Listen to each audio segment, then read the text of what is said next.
Hi Opal, Happy Valentine's Day. Gawa kayo ng itlog ha.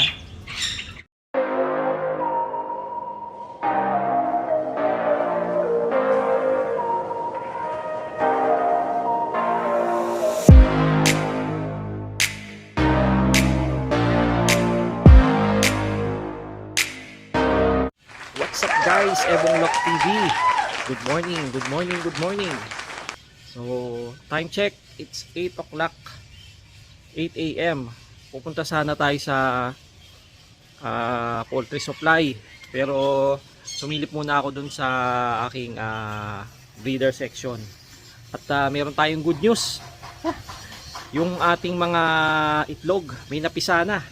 Gusto niyo ba makita? Tara!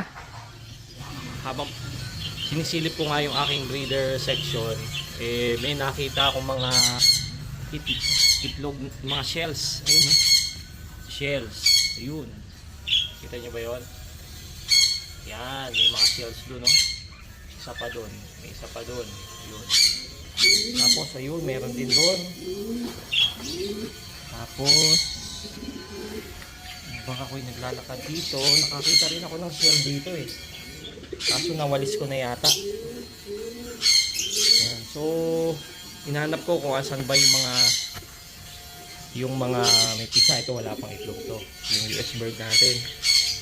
Wala pang itlog yan eh. Ito, kakaitlog lang yan. Naglilimlim pa. Yung ating Vandenbroek. Back to back. Vandenbroek.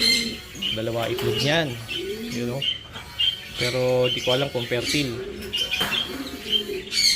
So isa na lang. Ito.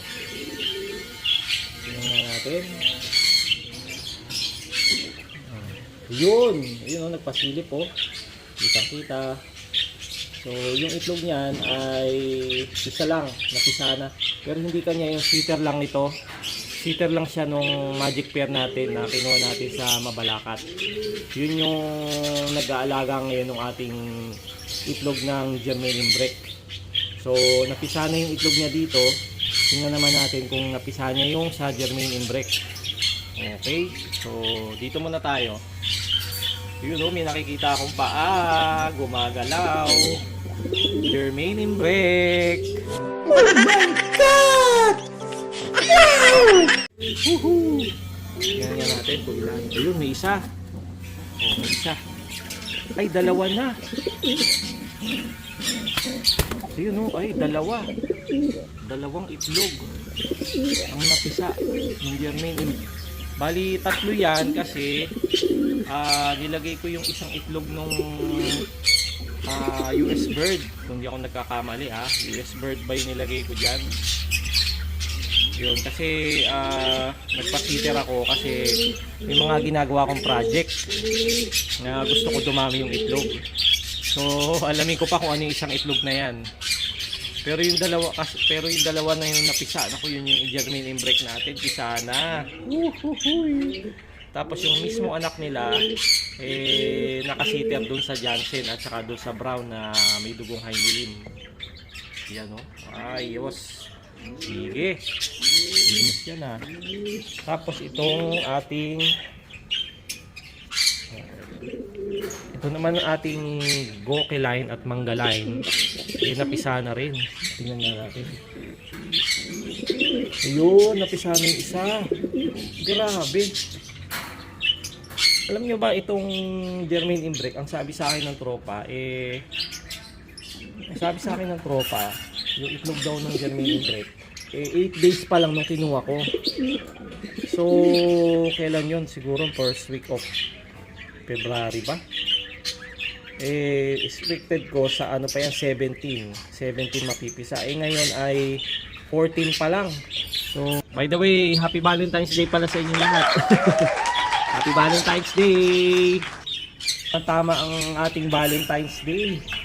Meron na tayong napisang imbrek. So, napaaga yung kanyang pagpisa. O baka yung na-miscalculate lang ng ating tropa yung itlog, yung araw, Pero itong ating Goke line, monitor ko ang kanyang bilang, Pero maaga siyang napisa. Ano kaya ibig sabihin nun?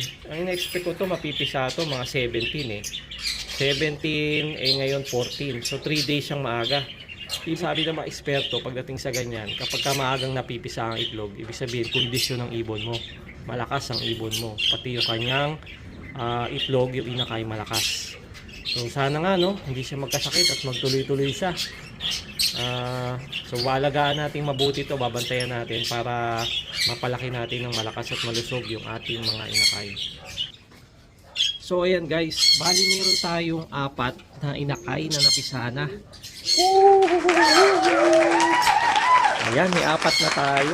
2 inbreak, yung isang magic pair, at saka yung sa Goki Line Manga Line. Oh my goodness. Happy Valentine's Day! Silipin naman natin, dito tayo sa loob ng aviary. Ito yung anak ni Opal. Anak ng Opal, ayan. May itlog na ulit yung kanyang nanay, kaso napisa yung isa. Nabasag yung isa, so isa na lang yan. Ito medyo maskip na yung kulungan nila so kailangan nilinisin ko ito lagi. Saka binabantayan ko na wag makagat ng lamok, kaya pinasok ko dito sa loob ng aviary para naman kahit papano hindi pumasok yung lamok. Kaso minsan may lamok pa rin, ginagawa ko, ini-sprayan ko na lang ng mga insecticide. Tapos pinapaligiran ko siya ng oregano. Nilalagyan ko ng oregano yung kulungan. Sabi ng mga eksperto, nakaka-prevent daw yun ng mga lamok sa loob ng lock. Sa loob ng kulungan. Ayan. At ito yung ating si Dracaris at saka si Rob. Naku, nakikita nyo ba yun? Nakikita nyo ba yun? May itlog na sila. Kakaitlog lang yan ngayon. Ayan, sinilip ko medyo so sinilip ko yung itlog nila, medyo maliit yung itlog. Siguro pa lang yan, pauna. So tingnan natin kung magpe-fertile, no? Ayan. Tapos ito naman si Bingbing, yung ating African Black Eagle. May itlog na rin yung pares niya, Tingnan natin. Kaso isa lang ang itlog nito. Yun, may itlog na rin yung pares niya. Ayun, naglilimlim. Ayun, nilagyan ko ng dayami para talaga magmukhang pugad siya, Kasi naubusan na tayo ng buhangin. Isa lang yung initlog Siguro 3 days na yan. So ewan ko kung mag-iitlog pa yan. Dapat mag-itlog pa siya. Kung hindi, baka lang yan, hindi fertile yung itlog. So at least bumubuga na tong dalawa. Alam natin na pares na sila, Ayan, bumubuga na yung dalawa nating bagong pair. At hindi lang yan guys, meron pa tayong project. Ito yung panghuli. Si Opal, ito si Opal. Hi Opal. Ayan, kinulong na natin kasi pumapare siya dun sa isang nakuha natin sa Mabalacat. So dapat mga flyers ko itong dalawa na to nagpapares. Dahil wala naman tayong karera, so minabuti kong i-breed na lang sila para makakuha tayo ng line. So kung sakaling mag-itlog yan at maging successful, tingnan nyo, naglalabing-labing sila. Tama yan, Valentine's Day pa naman. Ayos lang yan. So kung magkakaroon niya ng inakay, magkakaapo na yung kanyang parents. Diba? So first time natin magkaroon ng, kung sakali, magkakaapo dito sa ating loft. Ayan. Hi Opal, Happy Valentine's Day. Gawa kayo ng itlog At yan ang update dito sa ating loft. Napakagandang balita ngayong Valentine's Day. At dito ko natatapusin ang vlog na to. Maraming salamat sa inyong panonood. Please like, share, and subscribe sa aking YouTube channel, Ebong Love TV.